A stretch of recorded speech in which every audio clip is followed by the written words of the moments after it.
Hello everyone, आपण पाहत आहोत इलेक्ट्रिकल सर्किट्स अँड नेटवर्क्स म्हणजेच ECN हा सब्जेक्ट. तर या सब्जेक्ट मध्ये लास्ट लेक्चर पर्यंत आपलं युनिट नंबर 1 आपण पाहत होतो बाळांनो. युनिट नंबर 1 आहे single phase AC series circuit. Single phase AC series circuit मध्ये लास्ट लेक्चर पर्यंत आपण फेजर रिप्रेझेंटेशन पाहिलेलं होतं. चला तर मग मुलांनो आता नेक्स्ट कन्सेप्ट पाहूया. तर आपला नेक्स्ट कन्सेप्ट आहे बाळांनो RLC सर्किट एलिमेंट्स. आता हे जे इलेक्ट्रिकल सर्किट असतात ना, याला वेगवेगळे एलिमेंट्स असतात. त्यातलेच काही एलिमेंट्स आहेत R, L and C. म्हणजेच काय, R for reactance, L for inductance, C for capacitance. तर हे जे काही सर्किटचे एलिमेंट्स आहेत, या एलिमेंट्स बद्दल आपल्याला आता इन्फॉर्मेशन पाहायची आहे. चला तर मग हे सर्किटचे एलिमेंट्स डिटेल मध्ये पाहूयात. सिंगल फेज AC सर्किट मध्ये there are 3 basic elements of AC series circuit. तुम्हाला माहिती आहे की सिंगल फेज AC सर्किट्स मध्ये 3 बेसिक एलिमेंट्स असतात. There are 3 basic circuit element. 3 basic circuit elements आहेत. पहिलं आहे बाळांनो रेजिस्टन्स म्हणजेच R, इंडक्टन्स म्हणजेच L, कॅपॅसिटन्स म्हणजे C. तर कुठल्याही इलेक्ट्रिकल सर्किट मध्ये 3 बेसिक एलिमेंट्स असतात. पहिला बेसिक एलिमेंट आहे रेजिस्टन्स R, दुसरा बेसिक एलिमेंट आहे इंडक्टन्स L आणि तिसरा बेसिक एलिमेंट आहे capacitance C. We are going to discuss the following 3 AC circuit first and then their combination. आपण हे जे 3 सर्किट एलिमेंट्स आहेत हे प्रथम आपण समजून घेणार आहोत की रेजिस्टन्स R काय आहे, इंडक्टन्स L काय आहे, कॅपॅसिटन्स C काय आहे. हे तिन्ही पण बेसिक एलिमेंट्स आपण शिकून घेणार आहोत आणि नंतर त्याचं कॉम्बिनेशन मध्ये कसा यूज करायचा सर्किट मध्ये ते आपण पाहणार आहोत. चला मग 3 बेसिक एलिमेंट्स आपण पाहू, ज्यामध्ये आपण पाहणार आहोत रेजिस्टन्स R, मग आपण पाहणार आहोत इंडक्टन्स L, मग आपण पाहणार आहोत कॅपॅसिटन्स C. प्रथम आपल्या सिंगल फेज AC सर्किट मध्ये आपण फक्त कनेक्ट करणारे रेजिस्टन्स R, तर त्याला म्हणता येईल प्युअरली रेजिस्टिव्ह AC सर्किट. म्हणजे असा AC सर्किट ज्यात फक्त रेजिस्टन्स R अप्लाय केलेला आहे. पुढचं पाहणार आहे purely inductive AC circuit. Purely inductive AC circuit म्हणजे काय, असा सिंगल फेज AC सर्किट ज्यात फक्त इंडक्शनच आपण अप्लाय केलेलं आहे. ठीक आहे, इंडक्टन्स आपण अप्लाय केलेला आहे, फक्त inductance, no resistance, no capacitance, फक्त इंडक्टन्स अप्लाय केलेला आहे. आणि पुढे प्युअरली कॅपॅसिटिव्ह AC सर्किट म्हणजे सिंगल फेज AC सर्किट मध्ये आपण फक्त कॅपॅसिटन्स कनेक्ट करणार आहोत, मग त्याला म्हणता येईल purely capacitive single phase AC circuit. म्हणजे सुरुवातीला आपण सेपरेटली रेजिस्टन्स कनेक्ट करणार आहोत, मग सेपरेटली इंडक्टन्स कनेक्ट करणार आहोत, नंतर सेपरेटली कॅपॅसिटन्स कनेक्ट करणार आहोत आपल्या इलेक्ट्रिकल सर्किट मध्ये आणि नंतर त्यांचं कॉम्बिनेशन आपण स्टडी करणार आहोत. तर चला मग बाळांनो पाहूयात. प्रथम आपल्याला हे लक्षात घेणं गरजेचं आहे रेजिस्टन्स R काय, इंडक्टन्स L काय, कॅपॅसिटन्स C काय. चला तर मग डिटेल मध्ये ते पाहूया आणि मग पाहूया purely resistive, purely inductive, purely capacitive circuit. सुरुवातीला आपण पाहूया what is mean by reactance. Reactance म्हणजे काय. आता रिएक्टन्स हे 2 पद्धतीचे असतात. There are 2 types of reactance. पहिला असतो इंडक्टिव्ह रिएक्टन्स, ज्याला आपण XL म्हणतो. इथे बेसला तुम्हाला L लिहायचा आहे. Inductive reactance, reactance is denoted by capital X. रिएक्टन्सला डिनोट करतो कॅपिटल X ने. इंडक्टिव्ह रिएक्टन्स आहे म्हणून इथं XL करायचं. इंडक्टन्सला डिनोट करतो L ने म्हणून इंडक्टिव्ह रिएक्टन्सला डिनोट करतो XL ने. दुसरा रिएक्टन्स आहे capacitive reactance. Reactance means X, कॅपॅसिटिव्हचा C. मग काय म्हणता येईल याला, कॅपॅसिटिव्ह रिएक्टन्स. तसं इथं L असेल तर इंडक्टिव्ह रिएक्टन्स. इथं L राहिलेला आहे बाळांनो, तो L घ्यायचा आहे आपल्याला. तरी पण मी एकदा लिहून तुम्हाला कंप्लीट करून देतो. ठीक आहे,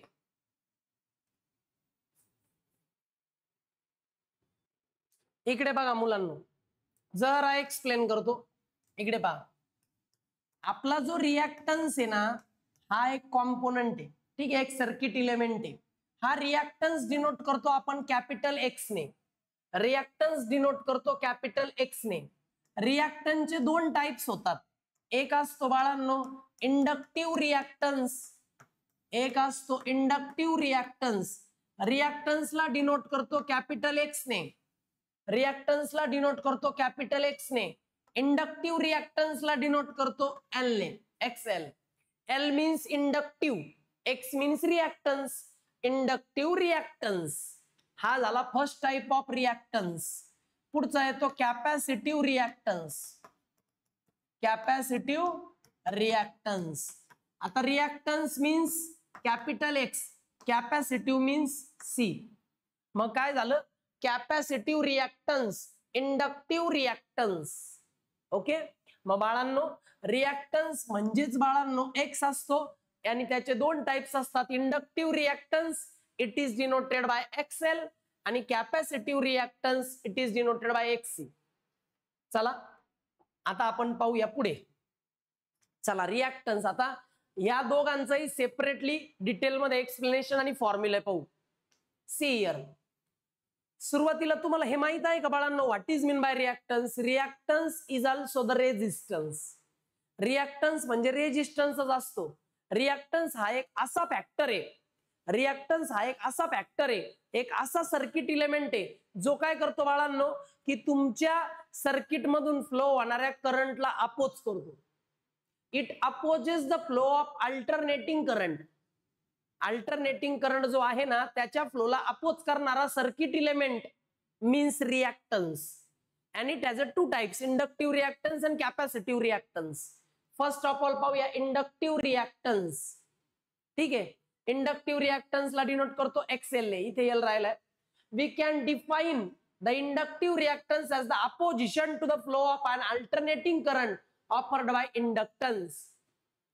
जेव्हा तुम्ही सर्किट मध्ये म्हणजे सिंगल फेज AC सर्किट मध्ये इंडक्टन्स कनेक्ट करता तेव्हा तो इंडक्टन्स काहीतरी रेजिस्टन्स ऑफर करतो to the flow of an alternating current, त्याला म्हणतात इंडक्टिव्ह रिएक्टन्स.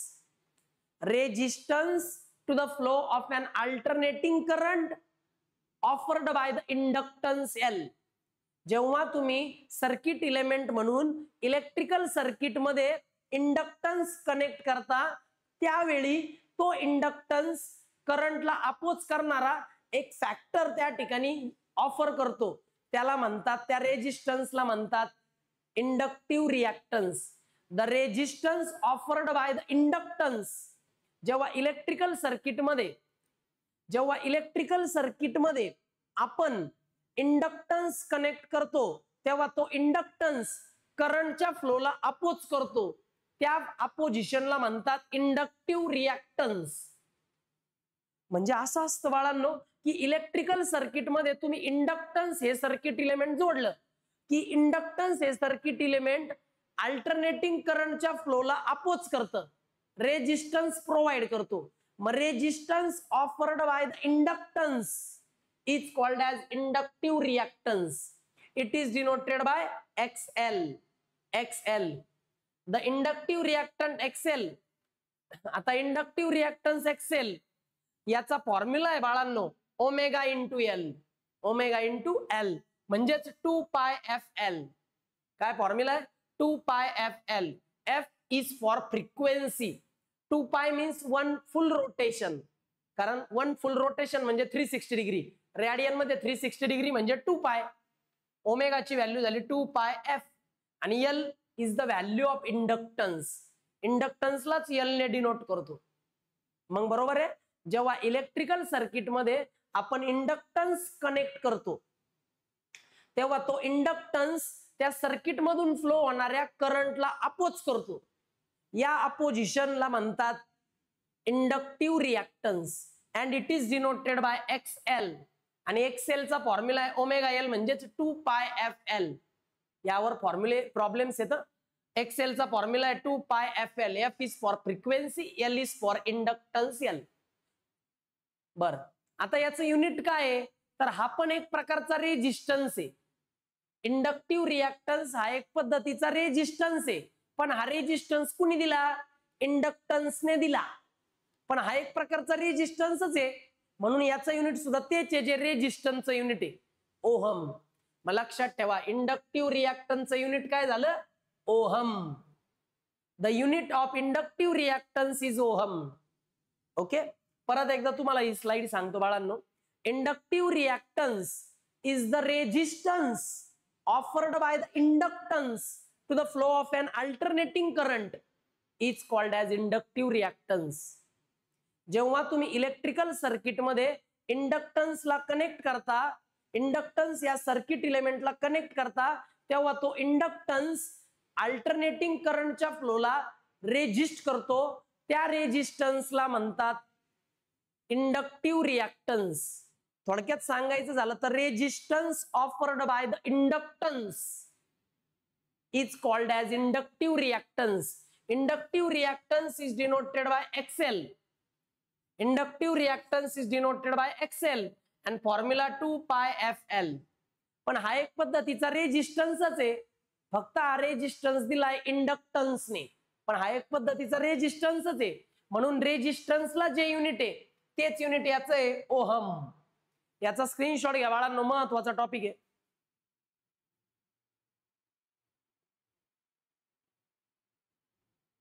त्यानंतर बाळांनो रिॲक्टन्सचा सेकंड टाइप आहे कॅपॅसिटिव्ह रिॲक्टन्स.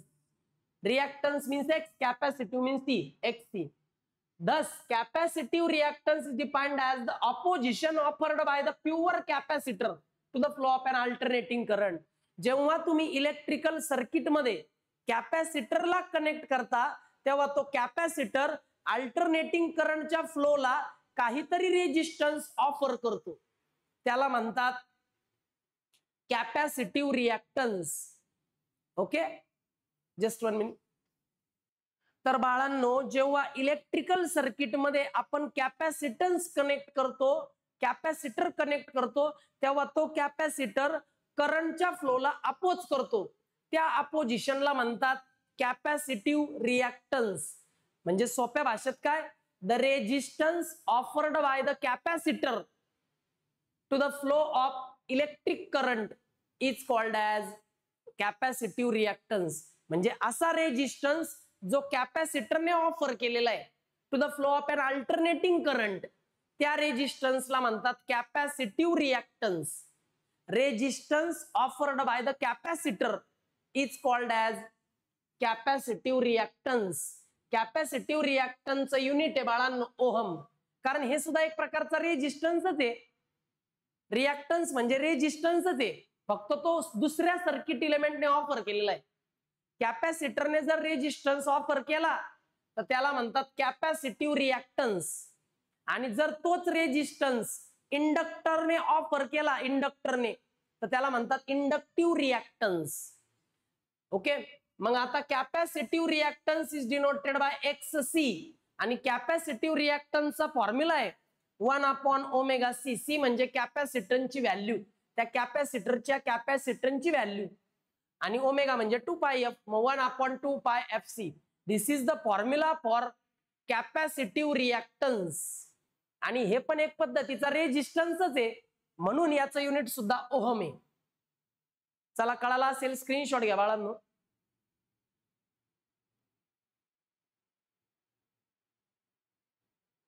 तर बाळांनो मी सांगितलं की इलेक्ट्रिकल सर्किट मध्ये जेव्हा आपण कॅपॅसिटर हे सर्किट इलेमेंट कनेक्ट करतो, तेव्हा ते सर्किट इलेमेंट काय करतं, तर रेजिस्टन्स ऑफर करतं to the flow of an alternating current. Alternating करंटच्या फ्लोला रेजिस्टन्स ऑफर करायचं काम करतो हा कॅपॅसिटर. मग कॅपॅसिटर मुळे रेजिस्टन्स ऑफर झालेला आहे, म्हणून त्याला म्हणतात capacitive reactance. It is denoted bye XC, आणि त्याचा फॉर्म्युला आहे 1/2πfc. आणि एक पद्धतीचा हा पण एक रेजिस्टन्स आहे, म्हणून याचं युनिट आहे ओहम. Got it? चला, मग रिॲक्टन्सचे दोन टाइप तर समजले, इंडक्टिव्ह रिॲक्टन्स, कॅपॅसिटिव्ह रिॲक्टन्स. आता पुढे येतो बाळांनो इम्पेंडन्स. इम्पेंडन्स म्हणजे काय माहिती तुम्हाला बाळांनो? इंडक्टिव्ह रिॲक्टन्स आणि कॅपॅसिटिव्ह रिॲक्टन्स. ठीक आहे, म्हणजे हा रिॲक्टन्स आणि रेजिस्टन्स यांचा कॉम्बिनेशन मध्ये जर कंबाइंड इफेक्ट पाहिला तर तो इम्पेंडन्स आहे. चला बरं डिटेल मध्ये पाहू. Impedance is denoted by capital Z. The AC circuit may not always be purely resistive, capacitive or inductive. जगातलं कुठलंच एसी सर्किट हे प्युअरली रेजिस्टिव्ह नसतं, म्हणजे त्यात फक्त रेजिस्टन्सच आहे असं नसतं. इट शुड नॉट बी और it may not be purely capacitive और प्युअरली इंडक्टिव्ह. जगातलं कुठलंच एसी सर्किट हे प्युअरली रेजिस्टिव्ह नसतं, प्युअरली इंडक्टिव्ह नसतं, प्युअरली कॅपॅसिटिव्ह नसतं. सगळे रेजिस्टन्स थोड्या थोड्या प्रमाणात का होईना त्या सर्किटमध्ये असतातच. हे 3 प्रकारचे रेजिस्टन्स आहेत. फक्त एकच रेजिस्टन्स तुमच्या सर्किटमध्ये आहे असं म्हणता येत नाही. सर्व रेजिस्टन्स थोड्या थोड्या प्रमाणात असतात जे करंटच्या फ्लोला अपोज करतात. It will content the combination of this element. म्हणजे कधी कधी थोडासा रेजिस्टन्स असतो, थोडासा कॅपॅसिटन्स असतो, थोडासा इंडक्टन्स असतो. हे सर्व फॅक्टर काय करतात तर करंटच्या फ्लोला अपोज करतात, थोडाफार रेजिस्टन्स प्रोव्हाइड करतात. म्हणजे सर्व फॅक्टर थोड्या थोड्या प्रमाणात आहे. जगातलं कुठलंच सर्किट हे प्युअरली रेजिस्टिव्ह नाही, प्युअरली कॅपॅसिटिव्ह नाही किंवा प्युअरली इंडक्टिव्ह नाही. सर्व रेजिस्टन्स हे थोड्या थोड्या प्रमाणात त्या सर्किटमध्ये असतात. So defining resistance and reactance is not enough. मग फक्त रेजिस्टन्सच माहित असला पाहिजे असं नाही, किंवा फक्त रिएक्टन्सच माहित असला असं नाही. दोन्ही माहित असलं पाहिजे आणि त्यासाठी तुम्हाला इम्पेडन्सचा कन्सेप्ट तुम्ही शिकला पाहिजे. तुम्हाला माहिती रेजिस्टन्स म्हणजे काय? जेव्हा एखाद्या इलेक्ट्रिकल सर्किटमध्ये आपण एखादी वायर वापरतो, मग त्या वायरच्या मटेरियलचा जो अपोजिशन आहे, त्या वायरचं जे मटेरियल आहे ते काय करतं, इलेक्ट्रिक करंटच्या फ्लोला अपोज करतं, त्याला म्हणतात रेजिस्टन्स. आणि जेव्हा आपण इलेक्ट्रिकल सर्किटमध्ये इंडक्टरला कनेक्ट करतो तेव्हा तो इंडक्टर एक रेजिस्टन्स ऑफर करतो करंटच्या फ्लोला, त्याला म्हणतात इंडक्टिव्ह रिएक्टन्स. जेव्हा तुम्ही त्या सर्किटमध्ये कॅपॅसिटर कनेक्ट करता तेव्हा तो कॅपॅसिटर करंटच्या फ्लोला अपोज करतो, त्या रेजिस्टन्सला म्हणतात कॅपॅसिटिव्ह रिएक्टन्स. मग रेजिस्टन्स आणि रिएक्टन्स हे 2 कन्सेप्ट समजले, कारण ते रेजिस्टन्सच आहे, फक्त हे वेगळ्या कॉम्पोनंट मुळे डेव्हलप झालेला रेजिस्टन्स, आणि हा प्युअर त्या वायरचा रेजिस्टन्स आहे, आणि हा इंडक्टर आणि कॅपॅसिटर मुळे डेव्हलप झालेला resistance. Hence a combination of R, X and XC is defined, it is called as impedance. मग फक्त एवढंच माहित पाहिजे का? आता नाही. Resistance, capacitive inductance, capacitive reactance आणि इंडक्टिव्ह रिएक्टन्स या सगळ्यांचा कॉम्बिनेशन मध्ये आपण विचार केला पाहिजे. तर मग रेजिस्टन्स आणि रिएक्टन्स यांचं कॉम्बिनेशन म्हणजेच impedance. The combined effect of resistance and reactance is called as impedance. Impedance is denoted by capital Z and it has a unit of ohm. विचार करा, रेजिस्टन्स आणि रिएक्टन्स दोघांचं युनिट ओहम आहे, तर त्यांचा जो कंबाइंड इफेक्ट आहे impedance, त्याचं युनिट सुद्धा काय राहील? ओहमच राहील. लक्षात ठेवा बाळांनो, कधीही रेजिस्टन्स किंवा रिएक्टन्स एकटा येत नाही. रेजिस्टन्स आणि रिएक्टन्स हे कॉम्बिनेशन मध्ये सर्किट मध्ये डेव्हलप होतात. म्हणून फक्त रिएक्टन्स किंवा फक्त रेजिस्टन्स याचा विचार करून जमणार नाही. रेजिस्टन्स आणि रिएक्टन्स यांचा कंबाइंड इफेक्ट म्हणजेच इम्पेडन्स, आणि त्याचं युनिट आहे बाळांनो ओहम, आणि impedance is denoted by capital Z. याचा स्क्रीनशॉट घ्या, महत्वाची स्लाइड आहे.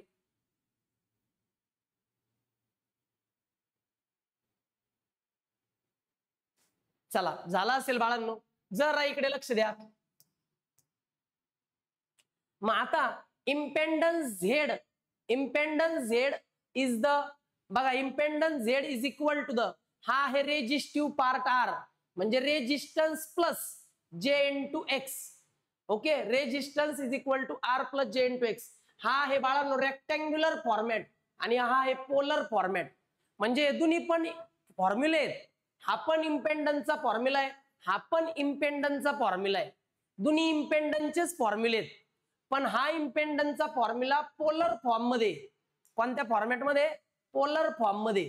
आणि हा इम्पेडन्सचा फॉर्म्युला रेक्टँग्युलर फॉर्म मध्ये.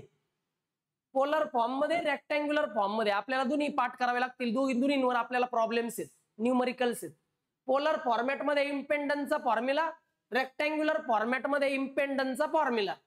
झेड इज इक्वल टू, या ठिकाणी काय रे, मॅग्निट्यूड डिटर्मिनंट ऑफ झेड म्हणजेच काय, मॅग्निट्यूड ऑफ इम्पेंडन्स. इथं लिहिलंय पहा, magnitude of Z. This part indicates magnitude of Z म्हणजे इम्पेंडन्सची जी क्वांटिटी आहे, इम्पेंडन्सची जी क्वांटिटी आहे तिला रिप्रेझेंट करणारा हा कॉम्पोनंट आहे. याला मी म्हणेल डिटर्मिनंट ऑफ झेड म्हणजे magnitude of impedance. This is the magnitude of impedance. पुढे आहे अँगल फाय. अँगल फाय म्हणजे फेज अँगल येतो, फेज अँगल. ठीक आहे. रेजिस्टन्स आणि रिॲक्टन्स यांच्या फेज मध्ये जो अँगल आहे त्याला मी म्हणेल फेज अँगल. फाय म्हणजे फेज अँगल आहे. आणि या इम्पेंडन्सचं युनिट काय आहे, ओहम. मग पोलर फॉर्मॅट मध्ये फॉर्म्युला झाला magnitude of Z multiply by phase angle which gives impedance in the form of ohm. मग ओहम मध्ये आपल्याला इम्पेंडन्स भेटतो. हा झाला पोलर फॉर्म्युला. हा लर्न करायचा बरं बाळांनो. पुढे येतो rectangular format for the formula, rectangular format for the impedance. इम्पेंडन्सचा फॉर्म्युला रेक्टँग्युलर फॉर्म मध्ये हा आर प्लस हा जे बर का, small j multiplied by X, R plus j X. R म्हणजे रेजिस्टिव्ह पार्ट आहे, इम्पेंडन्स म्हणजे रेजिस्टन्स आणि रिॲक्टन्स यांचं कॉम्बिनेशन आहे. मग हा झाला रेजिस्टिव्ह पार्ट आणि एक्स म्हणजे हा झाला रिॲक्टिव्ह पार्ट. मग resistive part R plus J multiplied by reactive part. Resistive part plus J multiplied by reactive part केला की ओहम मध्ये भेटतो इम्पेंडन्स झेड. ओके. आणि झेडचं मॅग्निट्यूड कसं काढतो रे आपण, how to find out the magnitude of Z, under root मध्ये R square plus X square. आणि हा फेज अँगल जो दिसतोय ना फाय, त्याचा formula tan inverse of X upon R. एवढं ड्रॉ करून घ्या पटकन, याचा स्क्रीनशॉट घ्या आणि फॉर्म्युले लिहून घ्या. मी परत एकदा तुम्हाला सांगणार आहे, लिहून घ्या.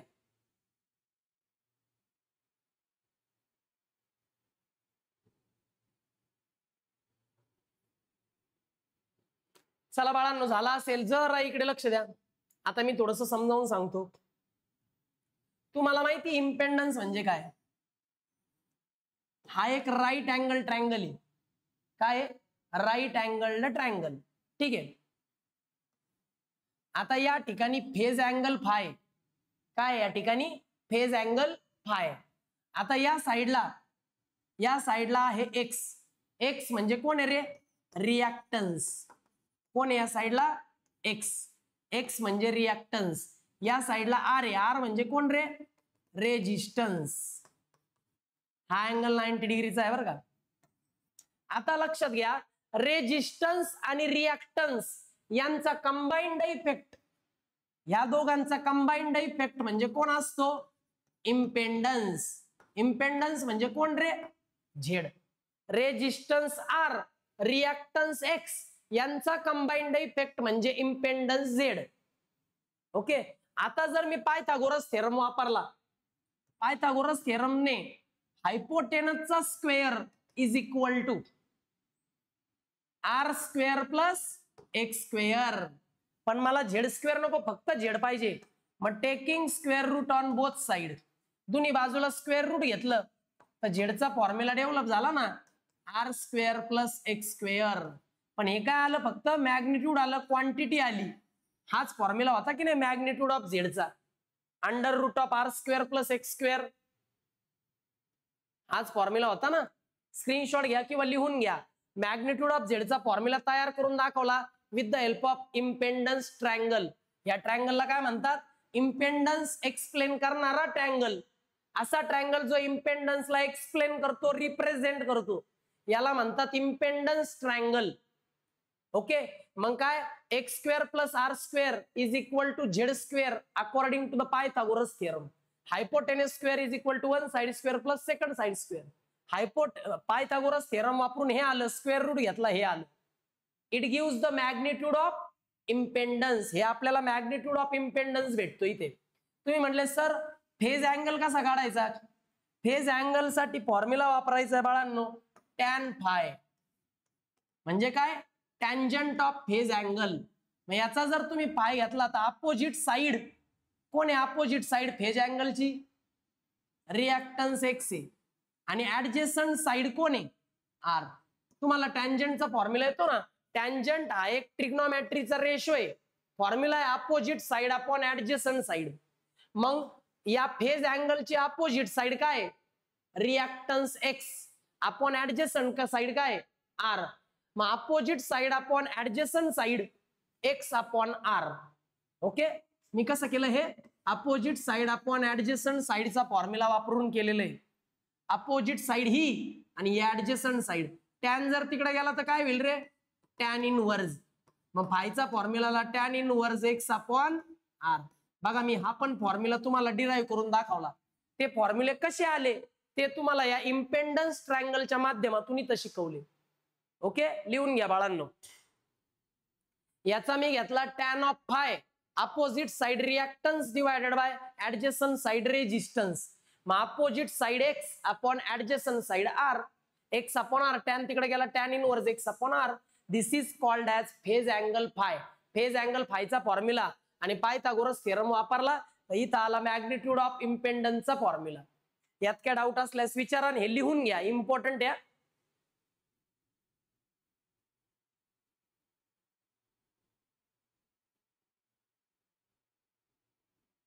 व्हिडिओ पॉज करून लिहू शकता किंवा मग स्क्रीनशॉट घेऊन लिहू शकता बाळांनो.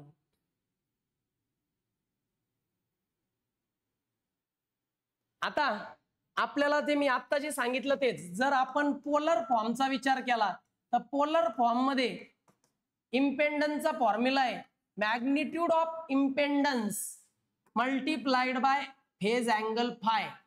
हा फॉर्म्युला पोलर फॉर्म मध्ये, याचा युनिट आहे ओहम, कारण इम्पेंडन्स ओहम मध्ये असतो. Rectangular form